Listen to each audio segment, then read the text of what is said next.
നമസ്കാരം. Raf talk ഫുട്ബോളിലേക്ക് അവർക്കും സ്വാഗതം. അതിമാരക ഫോമിലാണ് ആൻ്റണി ഉള്ളത്.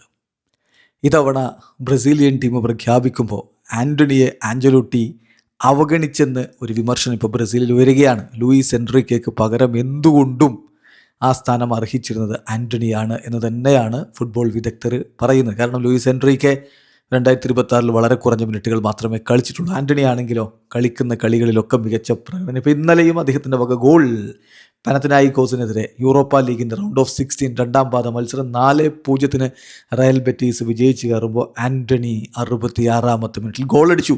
അഗ്രിഗേറ്റ് 4-1 വിജയവുമായിട്ടാണ് റയൽ ബെറ്റീസ് ഇപ്പോൾ ക്വാർട്ടർ ഫൈനലിലേക്ക് കടന്നുപോയിരിക്കുന്നത്. ക്വാർട്ടറിൽ അവരുടെ എതിരാളികളായിട്ട് വരുന്നത് ബ്രാഗയാണ്.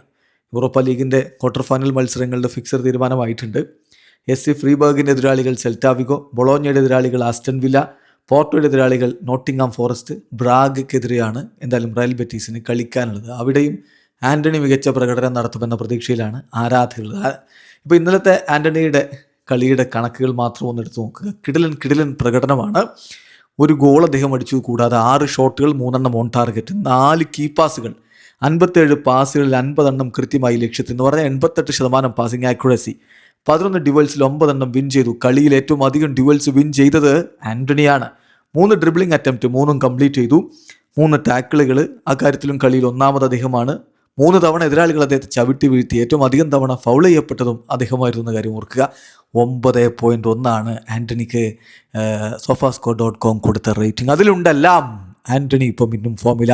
പക്ഷേ എന്തുകൊണ്ടോ കാർലോ ആഞ്ചലോട്ടി കണ്ണു തുറക്കുന്നില്ല. വീഡിയോ അവസാനിക്കുന്നു. ഫുട്ബോൾ ലോകത്തെ കൂടുതൽ വിശേഷങ്ങളുമായി റാഫ് ടോക്സ് എത്താം.